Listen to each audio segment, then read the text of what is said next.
Good evening. আজ আমরা পড়ব বায়োলজির একটা চ্যাপ্টার যেটার নাম হচ্ছে কোষ বা সেল। এটা ক্লাস 9-এ রয়েছে এবং ক্লাস 11-এ রয়েছে। ক্লাস 11-এ ফুল ডিটেলসে দেওয়া আছে, 9-এ কিছু বেসিক কিছু কথা জানানো রয়েছে। তো আজ দেখি যে কোষ সম্বন্ধে আমরা একটু পড়ব। সেল বা কোষ জিনিসটা কি, এটা কি ব্যাপার বা কোষের কাজ কি, ঠিক আছে? তাহলে সেল বা কোষ জীবনের হচ্ছে মূল একক, as the basic unit of life. মানে আমাদের জীবনের যে মূল একক হচ্ছে সেল, মানে আমাদের জীবদেহ, মানে উদ্ভিদ বা প্রাণী দুটোই আমাদের যে ছোট্ট একক ইউনিট, আমাদের যেটা থেকে পুরো জীবদেহ তৈরি হয়েছে সেটা হচ্ছে আমাদের সেল। যেমন একটা ঘর তৈরি করতে প্রচুর ইট দরকার হয়, সেই এক একটা ইটকে আমরা সেল রূপে ধারণা রাখব। জীববিদ্যার যে শাখাতে আমাদের সেল সম্বন্ধে আলোচনা করা হয় সেই বিদ্যাকে বলছি সাইটোলজি বা কোষবিদ্যা, ঠিক আছে? কোষবিদ্যার জনক হলেন আমাদের রবার্ট হুক। এরপর আমরা দেখব যে কোষ আবিষ্কার, মানে যে সেল আবিষ্কার হয়েছে তার যে ইন্ট্রোডাকশন, মানে কখন সেল আবিষ্কার হয়েছে, কিভাবে আবিষ্কার হয়েছে সেটা এখন দেখব। রবার্ট হুক তিনি একজন চশমা বিক্রেতা ছিলেন, ঠিক আছে? সে প্রথম 1665 খ্রিস্টাব্দে নিজে অণুবীক্ষণ যন্ত্র তৈরি করেছিল। সে অণুবীক্ষণ যন্ত্রের মাধ্যমে দেখে তিনি কর্কের কোষ থেকে, কর্কের যে প্রস্থচ্ছেদ থেকে মৃত কোষ আবিষ্কার করে। কর্কের কোষে তিনি দেখেছিলেন যে ছোট ছোট যে মৌচাকের যে ছোট ছোট কক্ষ রয়েছে, সেই কক্ষের মতো যে অংশগুলোকে তিনি প্রথম কোষ বলেছিলেন। তো কর্কের কোষ থেকে প্রথম মৃত কোষ আবিষ্কার করেছিলেন বা পর্যবেক্ষণ করেছিলেন আমাদের রবার্ট হুক 1665 খ্রিস্টাব্দে। তারপরে একজন বিজ্ঞানী তিনি নিজের সরল অণুবীক্ষণ যন্ত্রের মাধ্যমে, নিজের তৈরি সরল অণুবীক্ষণ যন্ত্রের মাধ্যমে প্রথম ছোট্ট ছোট্ট জীবাণু দেখেছিলেন। সেই জীবাণু থেকে প্রথম জীবন্ত কোষ আবিষ্কার করেছিলেন। তিনি ছিলেন কে? লিউয়েনহক। লিউয়েনহক কত খ্রিস্টাব্দে? 1674 খ্রিস্টাব্দে প্রথম জীবন্ত কোষ আবিষ্কার করেন। আমাদের কোষ সম্বন্ধে জানতে গেলে আরও আমাদের জানতে হবে যে কোষ কেমন দেখতে, কোষের মধ্যে কি রয়েছে। তো আমরা প্রথমে জানবো যে কোষ এমন একটা গঠন যেটা উদ্ভিদে বিভিন্ন রকম, এর কোনো আকার আকৃতি নেই, যে বিভিন্ন আকৃতির হয়। উদ্ভিদ কোষে কোষ প্রাচীর রয়েছে, কিন্তু প্রাণী কোষে কোষ প্রাচীর থাকে না। তো কোষের মধ্যে একটা মেন থাকে, একটা আবরণ থাকে, আর ভিতরে থাকে প্রোটোপ্লাজম। তো প্রোটোপ্লাজম আমাদের প্রথম যে বিজ্ঞানী প্রথম পর্যবেক্ষণ করেছিলেন সে হচ্ছে পারকিনজি। 1839 খ্রিস্টাব্দে বিজ্ঞানী পারকিনজি প্রোটোপ্লাজম আবিষ্কার করেছিলেন। প্রোটোপ্লাজম জিনিসটা কি? একটা কোষ রয়েছে, কোষ পর্দা, একটা নিউক্লিয়াস রয়েছে, আর এটাকে বলছি আমরা সাইটোপ্লাজম। এটা হচ্ছে সাইটোপ্লাজম, এটা হচ্ছে পর্দা, এটা সাইটোপ্লাজম, এটা নিউক্লিয়াস। সাইটোপ্লাজম এবং নিউক্লিয়াসকে একত্রে আমরা কি বলি? প্রোটোপ্লাজম, ঠিক আছে? তিনি আবিষ্কার করেছিলেন আমাদের প্রোটোপ্লাজম। এবং নিউক্লিয়াসের সম্বন্ধে প্রথম ধারণা দিয়েছিলেন আমাদের রবার্ট ব্রাউন। এই নিউক্লিয়াসের সম্বন্ধে ধারণা দিয়েছিলেন আমাদের রবার্ট ব্রাউন 1831 খ্রিস্টাব্দে। এটা পরে আসছি, পরে বলছি। এরপরে দুজন বিজ্ঞানী এম নল এবং ই রুস্কা 1932 খ্রিস্টাব্দে ইলেকট্রন অণুবীক্ষণ যন্ত্র আবিষ্কার করেন।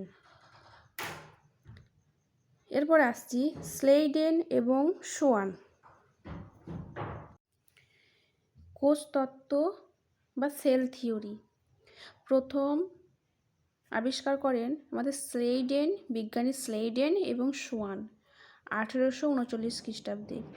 স্লেইডেন ছিলেন একজন উদ্ভিদ বিজ্ঞানী এবং সোয়ান ছিলেন একজন প্রাণীবিজ্ঞানী। তারা দুজন মিলে কোষতত্ত্ব আবিষ্কার করেন বা সেল থিওরি। সেল থিওরি জিনিসটা কি? সেল থিওরিতে কি হয় যে কোনো একটি কোষের কি কি বৈশিষ্ট্য থাকতে পারে, মানে একটা কোষের মধ্যে যে যে বৈশিষ্ট্য রয়েছে সেই সম্বন্ধে সমস্ত কিছু আলোচনাটাকেই বলছি আমাদের কোষতত্ত্ব। কোষতত্ত্বে আমাদের এই দুজন বিজ্ঞানী দেখিয়েছিলেন দুটো মেন পয়েন্ট, ঠিক আছে? দুটো মেন পয়েন্ট মানে হচ্ছে দুটো মেন বৈশিষ্ট্য দেখিয়েছিলেন। আমাদের কোষের মধ্যে দুটো বৈশিষ্ট্য রয়েছে। তার আগে দেখাই যে তার আগে একটু বলি যে আমাদের যে দেখো as the basic unit of life, মানে জীবনের মূল একক হচ্ছে কোষ। মানে আমাদের যে এককোষী জীব রয়েছে এবং বহুকোষী জীব রয়েছে, সব কিন্তু কোষ দ্বারাই গঠিত। এককোষী জীবের একটা কোষই সমস্ত কাজ নিয়ন্ত্রণ করে, কিন্তু বহুকোষী জীবের বিভিন্ন কোষ বিভিন্ন কাজ নিয়ন্ত্রণ করে। তাই কোষ হচ্ছে একক সত্তা, মানে জীবনের আমাদের যে গঠনমূলক একক হচ্ছে আমাদের কোষ। এই কোষগুলো আলাদা আলাদাভাবে ক্রিয়া করার যে ধারণাটা একই রকম, ঠিক আছে? তাহলে আমরা এখন দেখব যে কোষই হচ্ছে জীবনের গঠনমূলক একক।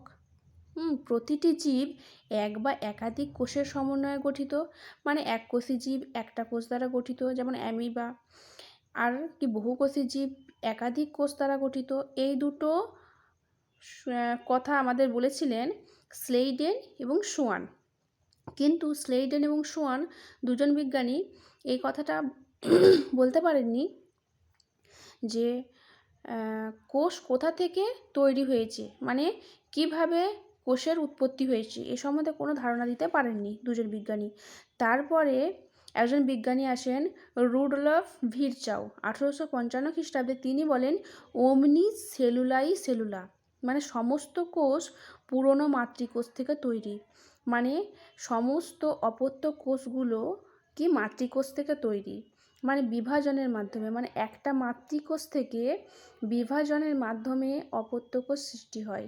মানে মাইটোসিস বিভাজন, মিয়োসিস বিভাজনের মাধ্যমে অপত্য কোষ সৃষ্টি হয়। তার সম্বন্ধে ধারণা দিয়েছিলেন আমাদের রুডলফ ভিরচাউ। কোষতত্ত্ব স্লেইডেন এবং সোয়ান আবিষ্কার করেছিল। তারা আবিষ্কারের পরে দুটো কথা বলেছিল, বাদ বাকি ওরা কিছুই বলতে পারেনি। কোষের সম্বন্ধে আর কিছু ধারণা দিতে পারেননি। তাদের কিছু সীমাবদ্ধতা রয়েছে, মানে দেহের মধ্যে প্রতিটি কোষের স্থিতি সম্পর্কে তারা কোনো ধারণা। কোষতত্ত্ব যদিও কোষকে জীবের গঠনগত একক বলেছিল, কিন্তু জীবদেহের কার্যগত একক এ সম্বন্ধে কোনো ধারণা দিতে তারা পারেননি। কোষতত্ত্বে কোষীয় যে অন্তর্গঠন, মানে কোষের মধ্যে কি কি গঠন আছে সেই অন্তর্গঠন সম্পর্কে কোনো ধারণা দেননি। পরবর্তী সময়ে এই তত্ত্বের কিছু সংশোধন হয়। বিজ্ঞানী আলেকজান্ডার ফ্লেমিং তিনি মাইটোসিস বিভাজন দেখায়, মাইটোসিস বিভাজন পদ্ধতি আবিষ্কার করেন। ওয়াল্ডেয়ার ক্রোমোজোম রেপ্লিকেশন আবিষ্কার করেন এবং হার্টউইক নিষেক সম্পর্কে ধারণা দেন। এর ফলে কি কোষতত্ত্বের কিছু সংশোধন আসে বা পরিবর্তিত রূপ আসে। পরিবর্তিত রূপ আসার পরে যে তত্ত্ব নতুন রূপে আমাদের সামনে আসে সেটা হলো কোষ হচ্ছে গঠনগত এবং কার্যগত একক। জীবদেহের গঠনগত এবং কার্যগত দুটো একক, কার্যপদ্ধতি রয়েছে, কার্যগত এককও আমাদের এবং গঠনগত এককও। কোষের যে জনিত্রী কোষ রয়েছে, জনিত্রী কোষ থেকে অপত্য কোষ সৃষ্টি হয় কোষ বিভাজনের মাধ্যমে, এবং সব রকম কোষে একই রকম জিন বস্তু রয়েছে, ডিএনএ আরএনএ সব রকম কোষে একই রয়েছে, তাই সদৃশ চারিত্রিক বৈশিষ্ট্যের অধিকারী। এবং জীবনের ক্ষুদ্রতম একক হচ্ছে আমাদের কোষ।